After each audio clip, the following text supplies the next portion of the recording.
Good morning, everyone, and welcome to today's event.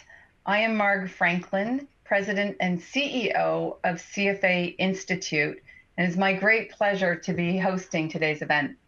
Over the years, PGIM has supported several CFA Institute initiatives, such as the CFA Institute Research Challenge, the largest equity research competition in the world, displaying PGIM's leadership in the financial industry through their commitment to the next generation of investment professionals.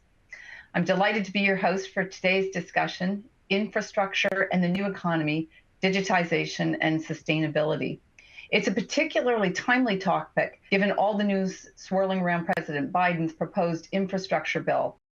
But it also incorporates something of increasing importance to global investors and to us at CFA Institute, and that's sustainability.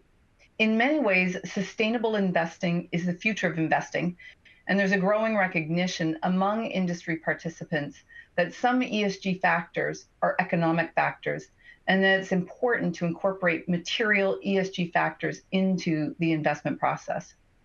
Of course, when we talk about infrastructure, many people have images of new bridges, roads, and tunnels, not to mention newly burgeoning traffic jams again.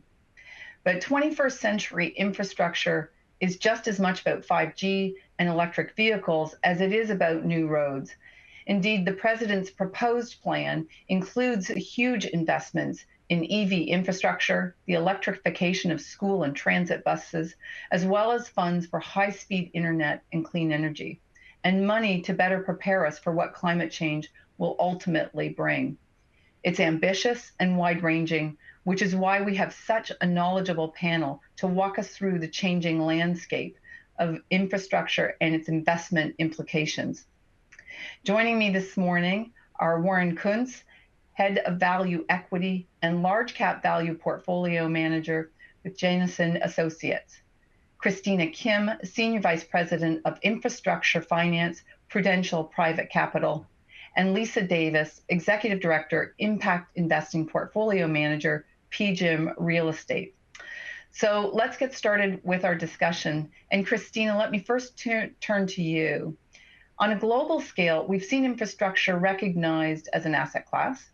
Can you dive into what the opportunities are for investors given this scale, particularly when it comes to renewable and sustainable infrastructure? Infrastructure has just grown exponentially as an asset class, both on the debt side as well as the equity side. As a private debt investor, we've seen the market grow considerably over the last decade. What was historically financed by commercial banks shifted towards institutional investors in the capital markets, just given the long-dated nature of the asset class. It's a natural fit for many institutions involved in insurance and pension capital. It's a massive asset class. I think the opportunity set, continues to evolve and continues to grow. There are opportunities that we're seeing within transportation and every subsector of transportation, whether we're talking about our roads or airports or ports, energy, water, communications, and social infrastructure. I think infrastructure is an aging asset. It must be transitioned and it has to be replaced. So this naturally presents new opportunities for investment. I also think what's leading the charge for new opportunities are the needs and the requirements for renewables, resource efficient and sustainable infrastructure. So whether we're talking about renewable energy sources or electric vehicle charging stations, I think these needs have brought tremendous innovation to the sector. And this innovation will play a very critical role in future-proofing our infrastructure, as well as creating opportunities for investment. I think when we think about sustainability, and I'm sure we'll dive into the topic even deeper, it goes beyond what I think people would traditionally associate with energy transition. It's a lot more than just going green. Sustainability, it also includes creating reliable and consistent infrastructure and somewhat future-proofing, something that can be managed and maintained for the longer term, and the types of resources that you're using in order to replace or rebuild. So for example, securing clean water, it feels like a basic right, but it's incredibly important. It's also a depleting resource. Replacing our aging pipes, treating wastewater and stormwater, as well as we think about waste management. Also, another big opportunity for growth, and I think that the pandemic made it very evident, is our communications infrastructure. In the next couple of decades, the world will consume something like 20 times more data than we consume today.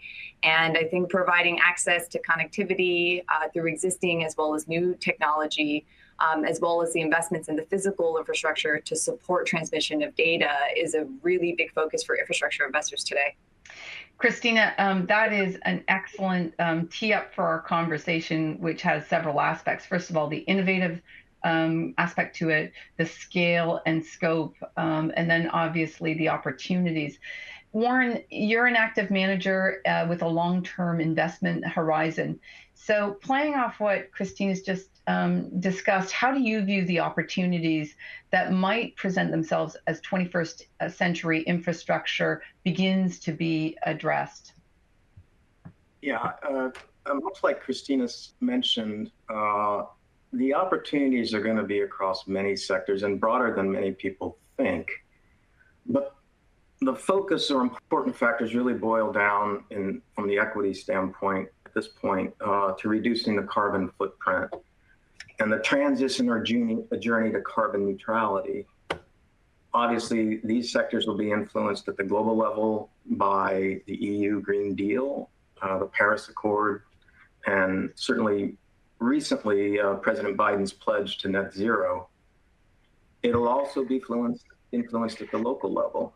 The standards set by states for greater renewable portfolios and the regulatory policies transitioning to using cleaner burning fuels and renewable fuels. Lastly, the opportunities will be influenced by public companies. They're setting emission mandates, and that consumer trends will also have a great influence as we move towards greater electrification. But perhaps an example would be helpful. We've talked a lot about infrastructure transportation, but let's look at transportation perhaps a little more granularly. And let's look at, as we know, transportation produces about 85% of the greenhouse gas emissions. So if we look at something like trains versus truckers, obviously trains remain a lower carbon way of transporting goods domestically and much better than diesel trucks. One train can haul truckloads of goods. And if shipping customers start to focus on carbon foot reductions of their supply chains, which they have and certainly will continue to do, share gains for trains, for instance, should accelerate. Long-haul truckers, despite Elon Musk's adventures into creating a very large tractor, they'll still remain more carbon intensive, and given the range and weight challenges of electrified trucks, they'll still be a problem. And of course, an additional visible example, which we're all aware of, is the electric vehicle, the automobile. It's clear that EVs are winning against the manufacturers of traditional internal combustion engines. And as a result, every manufacturer worldwide are rapidly increasing their EV offerings, without a doubt, and particularly in the US. And so by introducing these EV offerings, they're going to garner much larger market shares. I'll stop there, but there are like stories in almost every sector in our economy. That is the transition of lower carbon footprint, and companies that thoughtfully and meaningfully have started their journey, and I mean thoughtfully and meaningfully rather than checking the box, they are likely to be the future winners. And you're starting to see that transpire in the US equity markets with influences on valuations. Great. Thanks for that.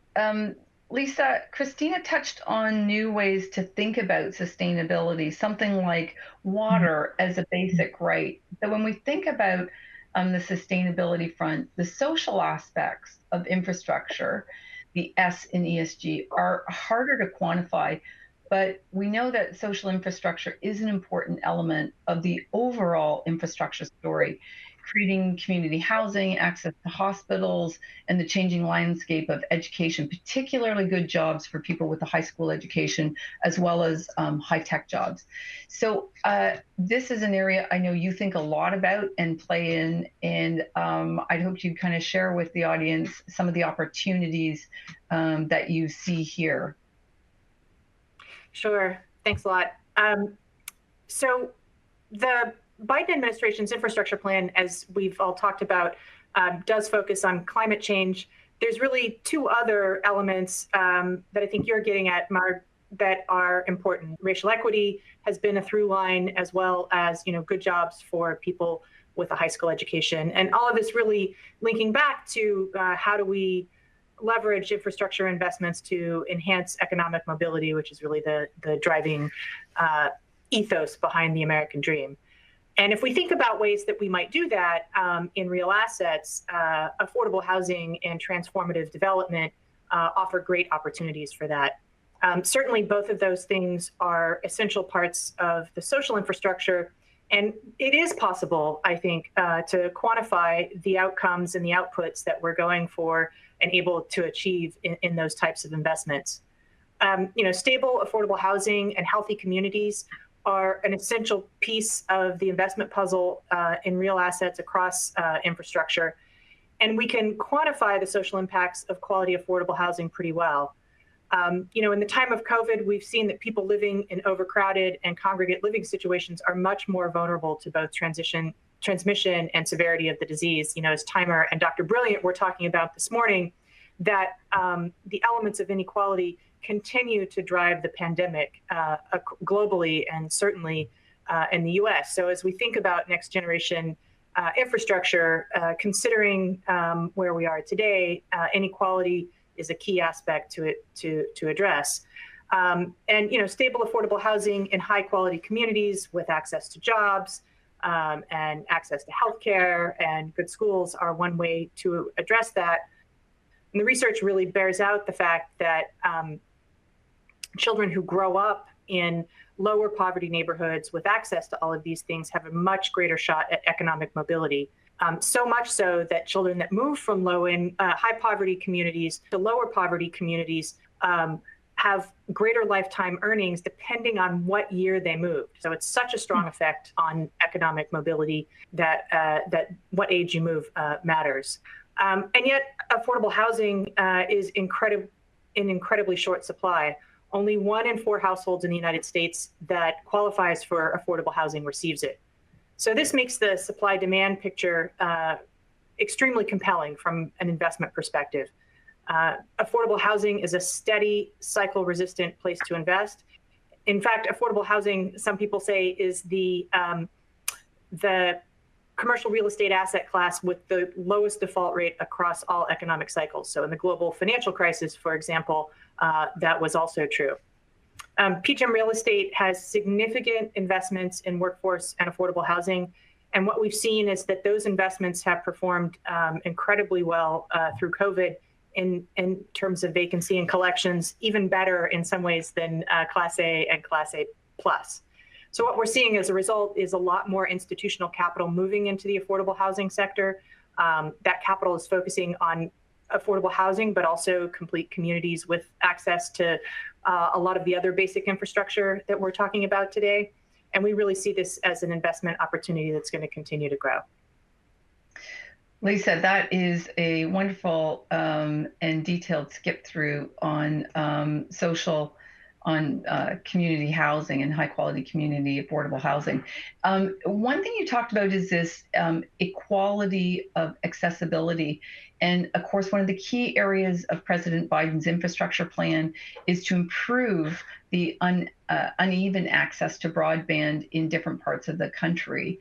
And so, Christina, could you expand on the importance of that and how it might be addressed? And I will say, as somebody who sat on Zoom with people who are in our business, and you've seen that uneven accessibility is actually knows no socioeconomic boundary, I would say, as we all compete with our children for broadband, depending on where you live. So over to you, Christina, to talk about that. Sure. I think the Biden administration had initially proposed $100 billion for a broadband plan as part of the initial infrastructure package. I think ultimately negotiated settled around $65 billion, none of it which has been finalized, but it's received a tremendous amount of attention here in the United States. I actually do agree the effects of COVID made it even more apparent of the so-called digital divide. And Biden's plan attempts to address not only creating access to broadband across the U.S., but equally as important, providing affordable access. I think the priority of broadband access is highly debated, as well as who should provide access. Should it be the public or the private sector? Even down to the type of technology that should be deployed. Should we invest in 5G, which is expensive to deploy, relying on cable, hopefully not copper anymore, but there's a big push for fiber, and then resilience and future-proofing that in the future. But I really do think that a lot of the discussion goes back to what we discussed just in terms of sustainability and, how do we make it reliable going forward for a longer period of time? I think that one of the biggest topics has been around the urban-rural broadband gap. The most obvious reason this exists is that high-density areas are more profitable to access providers, just given population concentration. I don't know that we have enough time to really unravel the reasons or kind of settle the debate on why we have uneven access. But I do think that funding is still a critical component on providing connectivity across the nation. And unlike countrywide initiatives we've seen across continental Europe or Australia, I mean, the United States is a very unique market. The market here is concentrated with the private sector. But just given the needs for upgrades in technology or just providing basic access, I think that there's plenty of room for both the public and the private sector to partner to roll out nationwide coverage. Whether it's a proposed direct funding through government initiatives, or we've seen this across the United States. Different either municipalities or cities have launched privatization opportunities, such as public-private partnerships, where you'll have sponsors or financial sponsors working with private debt partners or the tax exempt markets in order to bring Wi-Fi or connectivity or smart cities, which I think is a big opportunity going forward. I think what's also interesting, whether you're a Democrat or Republican, I think the only area that's not debated is that we actually need better communications infrastructure. And what also comes to mind as we think about innovation, even as we think about technology within the sector, such as autonomous vehicles, having connectivity becomes a critical element for this technology, visual sensors or vehicle collision prevention. And it's when I think about when I'm driving in rural areas and, if I don't know where I'm going and the GPS goes out, it's interesting to see and for me to think about if evolving technology is actually the catalyst that will address some of the broadband issues, or if our connectivity issues start to stunt the innovation. But it's clear that our infrastructure needs to support changes to technology, which we think within private capital that it's just so important to address these changes. And providing broadband access, it impacts multiple sectors. It includes the healthcare sector, education, manufacturing. And so I think that's why there's just this tremendous focus on it, whether it's just the Biden administration, I don't think it started there, but the entire world is really thinking about how we get everyone connected. I love that your ride in rural roads had sparked such creative and integrated thinking. Really good stuff. Warren, one of the things that we talked about in preparation for this call is what this means for investors who are really starting to go down this path. And so, as we dive into sustainability, you have noted demand from investors to understand the ESG discussion and how it impacts their portfolio. Can you expand on how you've seen this actually be realized within the process? Sure. Well, as we know, first, EU investors, investment boards, consultants, and decision makers are well ahead of us in the US. Having said that, it's quite clear that the US is working rapidly to catch up and essentially using their EU colleagues' approach as a template. With regards to RFPs in the US, we see lengthy and detailed documents with questions pertaining to E, S, and G, and diversity, equity, and inclusion. But there's also another aspect, it's stewardship. Stewardship is not as mentioned as frequently in these forums, but investment managers should be quite familiar with it. And stewardship is really focused on how we engage managements on various ESG and DEI topics. And for clients, we're increasingly seeing these lengthy questions as well. Our US clients catching up and asking these questions, even though they are with us already. But it's more than questions. Interested parties want facts and stats. The questions you must answer are not only at the firm level, they're at the product level. As an example, I saw an RFP this week that had 127 questions covering subjects of strategy overview, as you might imagine, ESG integration into our process, stewardship, and also impact. And the impact is particularly directed towards climate change and diversity inclusion. And the list will be getting longer and much more granular. So 127 might be a small number compared to the future. So you ask, how has this intense interest on ESG sustainability from our stakeholders manifested into our investment process? Well, from a Jennison standpoint, we've always been a bottom-up, fundamentally driven research firm. We've always been interested in ESG factors, and particularly how they impacted valuations of our holdings and their companies. And we've always embedded our ESG analysis within our investment teams rather than having an overarching ESG department. So from a bottom up, we embed our research with our fundamental analysts teams. However, given the increased focus in the US, we've made some enhancements in our process. Operationally, we've moved to a process that tracks ESG related aspects from our fundamental analysts to a standard template. And this is important. This has helped the reporting, the transparency, and the consistency of ESG research among our investment teams. And again, remember, stats and facts. You got to be able to document these engagements and what the subjects of the engagements are. In addition, earlier this year, we began the process to implement engagement templates designed to catch again the range of engagements our investment professionals have. The effort is ongoing and important as we move to embrace transparency to our clients.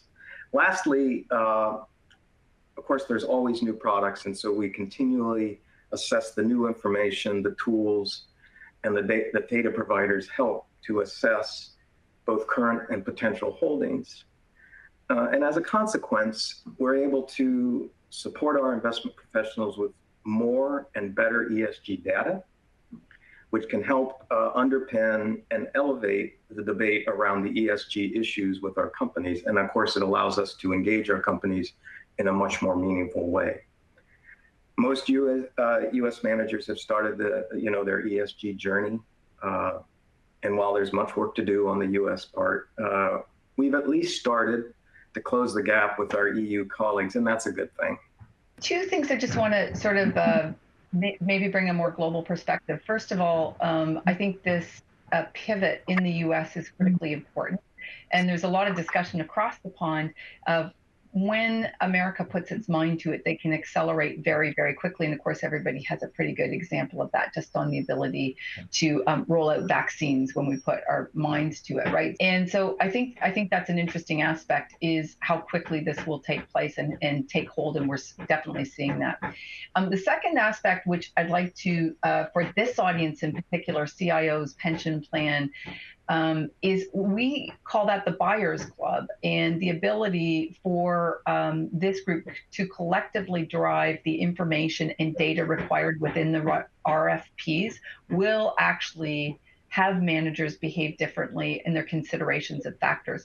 And I point to CFA Institute's GIPS, which is the Global Investment Performance Standards. The demand for comparable, transparent disclosure of performance had that same effect. We too have launched the ESG standards, disclosure standards. It's in its final stage. So for those of you on the call, it's important. It will provide comparability and transparency for individual products, which is important for this kind of stuff that we're talking about today. I want to just take a little bit of a pivot shift. There is hardly a conversation that goes on that doesn't include some aspect of diversity, equity, and inclusion, and that crosses industries and investment sectors. It would be great, Lisa, if you could just give a little more color to how DE&I ties into the infrastructure discussion. Sure, and really appreciate the CFA's leadership on ESG and DEI and making sure that those standards and transparency exist in the market, because we are striving to be responsive to our investors and industry standards, and being held to them and having some sort of standard in the market is really helpful. With regards to DEI, I think that there are a couple of ways that this comes to play in investing, and especially infrastructure investing. The first is really at the company level, and then the second is at the investment level. Our investors ask us about it all the time in many different formats, both in RFPs and operational due diligence, and they're asking a lot of different things of us. As a company, they're asking how diverse is our workforce and how are we creating an inclusive workplace. And certainly the racial reckoning in the US of the last year has led us all, our investors and us as a company, to focus more on race and ethnicity. And we see in the financial sector that this generally needs improvement. And certainly for us, hiring, developing, and retaining diverse talent is a business imperative. It has been for a long time. And there are ways now that I think we're all digging deeper into this. For example, we're not just trying to recruit diverse talent, we're trying to support a diverse pipeline of investment and real estate professionals all the way down to the high school level. We know that diversity of the company is connected to better investment outcomes. The kind of clearest example that a lot of people cite is that companies that have at least 30% women on their boards have better investment performance. We have certainly been focusing on gender diversity and equity for a while. But beyond that, we are focused on how we invest and how our investment dollars affect diverse communities, particularly people and communities of color, and how our investments might help to bridge the racial wealth gap. This is the right thing to do, but it's also can be a really great market advantage across a variety of types of our asset classes. It's a way to create alpha and with companies that have diverse leadership. And it's really a way also to serve new markets and to serve the broadest markets possible. When you address community needs and you're serving the broadest market possible, there is more demand. And it tends to be more cycle resistant as well. It's not dependent on luxury buyers or a particular segment if we're serving, a variety of types of communities. Again, affordable housing is a great example of this, right? If we think of affordable housing and healthy communities, particularly that serve communities of color and low-income communities, investing in those places supports DEI objectives as well as our investment objectives. Great. I love actually that how you brought the diversity in right at the top. I'm always amazed at a business whose core tenet and basic premise is about diversification. We sort of struggle to bring that into our own workplace. I would love to hear from all of you, and I think the audience would be very interested. We all want to know what everybody else is doing. So beyond what we've already touched on, could you provide a bit more detail on what you're hearing from investors and what the tone of the buyer's market is? And Warren, maybe we'll start with you. It's very interesting what you're seeing now. Of course, it's the inquiries and questions that we already talked about, but from an investment standpoint, particularly from our EU clients, we're starting to get requests. Do we offer Article 8 or Article 9 funds under the SFDR, which is the Sustainable Finance Regulation Disclosure? And of course, as many people know, Article 8, they consider and promote environmental and social issues in pursuit of financial objectives, while Article 9 use the core tenet as being more impact investing as a core offering and not so much a financial objective. And so we're getting more and more inquiries for Jemison within our current client base and potential client base, these much more elevated, sustainable and ESG focused funds. And of course, we're responding as many investment managers would. And it's all part of our journey to provide what clients need. And I believe that this will certainly be catching up in the United States. We've talked about how quickly the US can, once they put their minds and resources behind it, and this will happen as well in the US sooner rather than later. And I'm sure anybody on this call associated with it is probably thinking about this in terms of how they can find investors that are doing this. But also you can see the reality of it as well. If you see the fund flows, the ESG oriented, the sustainable fund flows have been tremendous, and particularly in the active investors market, where of course passive has been the mantra, if you will, versus active.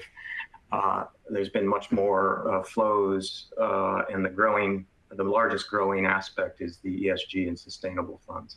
And of course, we're seeing that from our clients. Great. Christina, what are you hearing from investors that are worthwhile to share with this audience? So I think all three of us will end up touching on sustainability and ESG demands. And, Warren, we're absolutely seeing the same criteria as well as the ask from our investors.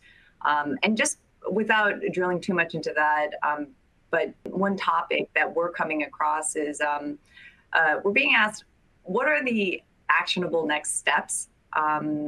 Besides kind of the obvious changes to fuel sources, fossil fuels being carbon neutral, but we've all, and I think PGIM has been incredibly proactive in terms of addressing the changes from our investors and what needs to evolve. But I think, what about ratings and ESG positive products? I think it just goes beyond policy. And I think what's important is how it's implemented in our investment strategy. So that is absolutely a common theme. And personally, I am an infrastructure investor. I think the allocation of into private credit, into real assets, has just been really tremendous. It's not necessarily a new topic, but we've just seen greater interest in the asset class itself, not just here in the U.S. but globally. So I think that's what we're seeing from our clients.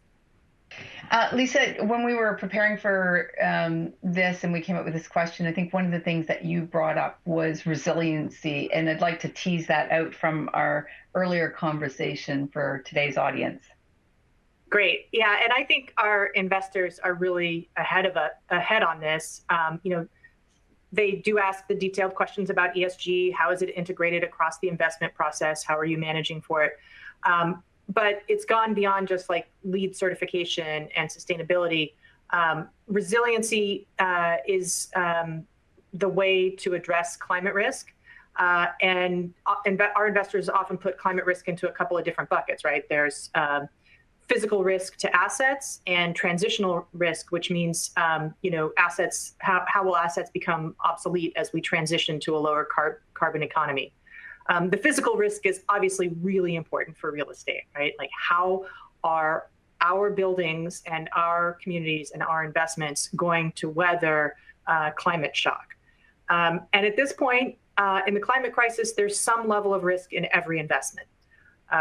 In many cases, even though there is a risk, those risks are not necessarily priced into the assets. So we're not yet seeing the pricing change as much as we think it probably will in the future to reflect climate risk. Insurance markets are starting to move, but not necessarily asset prices. So in order to stay ahead of this, what we have done is started to assess every single investment that we make for 7 climate risks. So earthquakes, floods, heat stress, hurricanes and typhoons, sea level rise, water stress, and wildfire. So you'll notice this is not just about sea level rise, it really is about extreme weather events as well. And this helps us to know what we need to do in terms of managing the assets in development and our ownership. And if there are red flags that we can't manage, we won't make the investment. I would say that we're just at the front end of starting to look at this at the portfolio level to understand how we're going to create, how we might create a more balanced portfolio in terms of the various climate risks, so that we have a kind of future-proofed, like Christina said, a future-proof portfolio of real estate assets. Great. When you listed the 7 things, first of all, I thought it sounds awfully biblical, and then I look at the front page of the newspapers, and I think I could clock 4 on today's list. Each of you have touched on the Biden infrastructure plan, and you also each acknowledged that the details aren't really there yet. So if you had 1 or 2 or 3 wishes, what would you like to see included in the plan? And let me start with you, Lisa, and then we'll go Warren and Christina.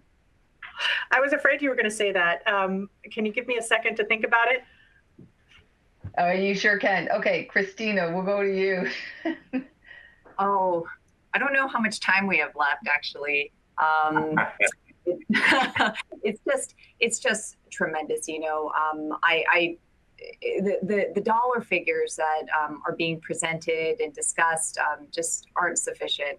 I think that there has to be stronger participation from the private sector, both from providing private debt or public debt, doesn't really matter actually, but access from institutional investors as well as from equity sponsors in order to fund the gap.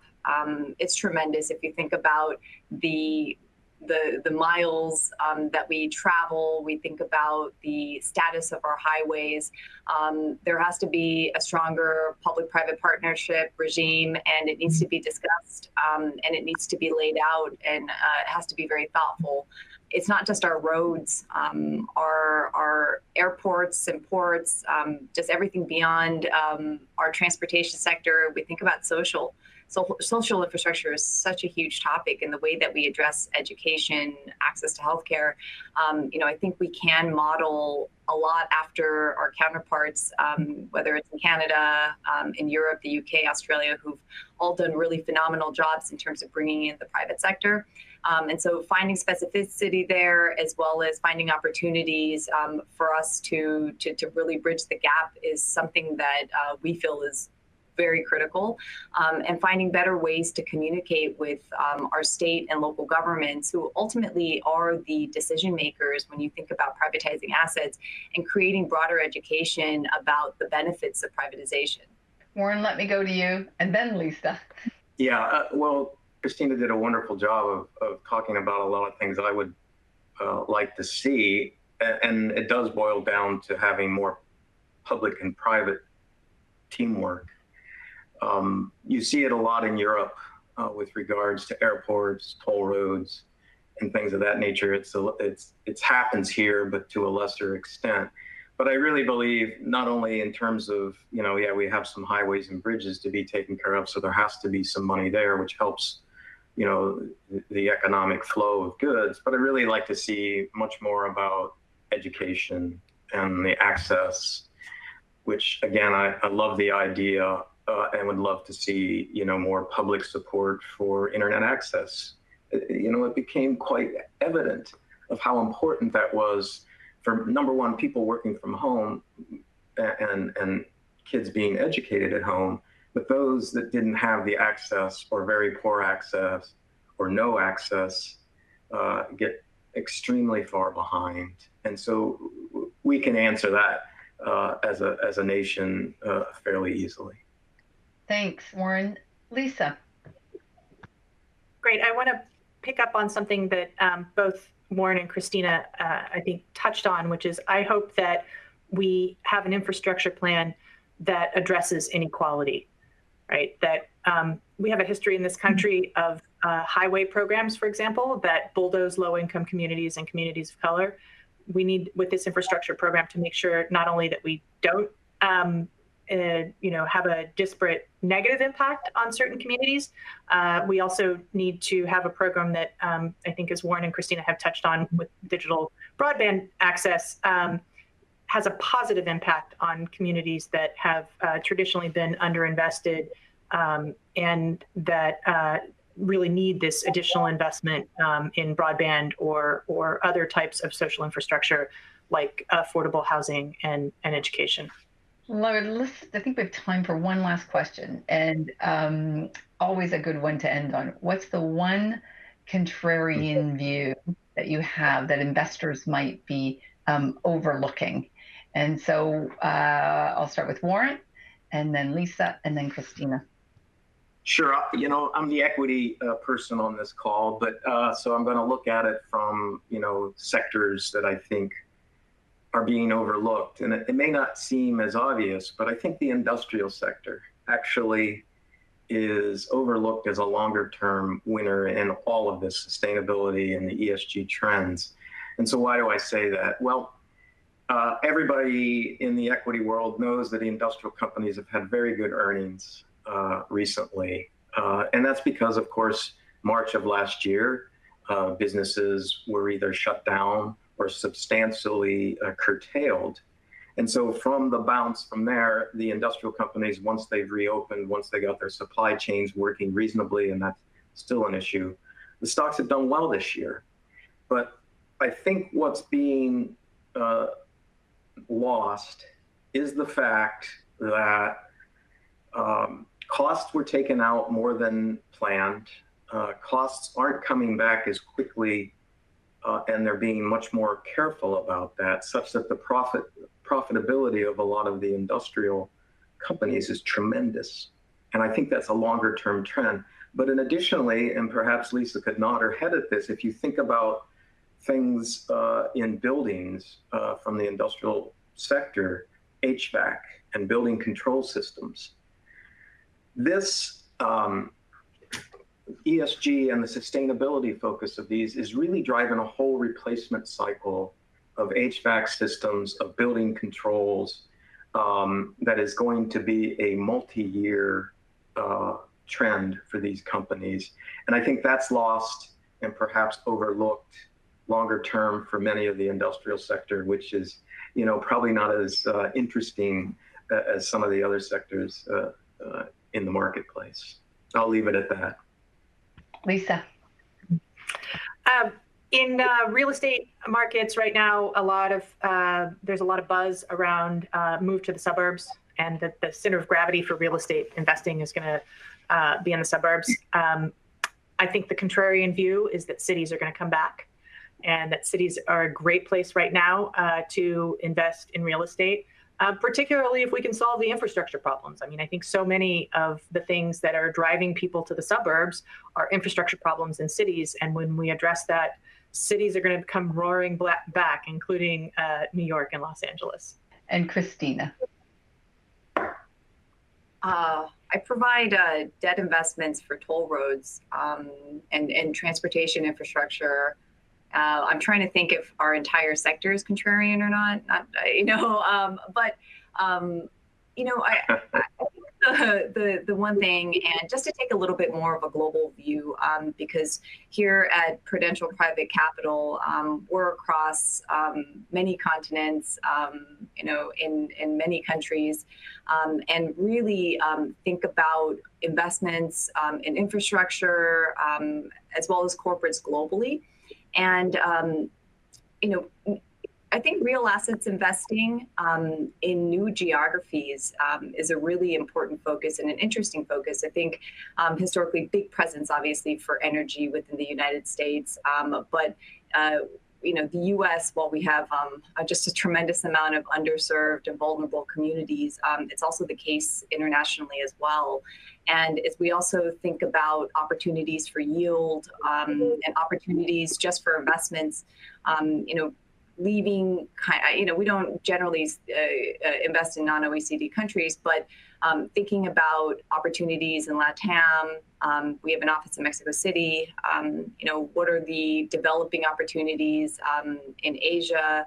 And we think about, certain parts of Europe and really building our presence there, as well as making sound investments within infra and energy, and thinking about energy transition as well. Great. Well, I would like to just sort of wrap up this conversation with a number of perspectives. First of all, we've had the phrase "build back better," finance is the force for good. And when I think about from CFA Institute's perspective, which is thinking about the investment profession and that service to investors for the ultimate benefit of society, sometimes you get a moment in time that is historically important where finance can really do that and investing can really do that. And what I've just so appreciated about both the breadth and specificity of today's conversation is how much that brings it back to life, build back better, finance as a force for good. And I took away three things. Number one is the alignment of interest in terms of infrastructure for the new economy, digitization and sustainability to produce yield, have long-term tails to, of course, many pension plans are really looking for, that there are inefficiencies in the market, because as we think about it, a new ESG lens, we really don't have, it isn't stuff we can look to all the data for, right? And this is what we as analysts and portfolio managers do, is really think about where are those inefficiencies that we can manage and create really strong returns for investors. So I took that away as these new and emerging ways to think about investment opportunities, and then these new and emerging asset classes which may have been underinvested in, and present these really quite aligned investment opportunities for our audience. And then finally, and I am a Canadian, I probably said a few words out and about that might disclose that, but this public-private partnership, we're really thinking about the tectonic shift, that these opportunities where societal demand, the conditions of infrastructure generally speaking, whether they're 20th century or 21st century, and then the capital necessarily to bring those things together only oftentimes come around every 50 to 75 years. And they create real economic tailwinds for people. And it feels like we're at that moment in time. So when I think, again, a lot about government through this Biden infrastructure plan, let's take as an example, a momentum, particularly as we're coming up to COP26 and this cry for humanity that the pandemic has caused. And then the Buyers Club capital that all of you have in this audience, irrespective of the particular year and a half that we've had, it feels pretty optimistic from this conversation, I think, and really ripe with opportunity for new mindsets. So I really want to thank you for really the detail and color that you've brought to today. I think there are a lot of takeaways. People will take different things away, but overarching ideas around this. And as always, from CFA Institute, we deeply appreciate how you think about this and how you lead us forward. So thank you, everybody, and I hope you enjoy the rest of your day.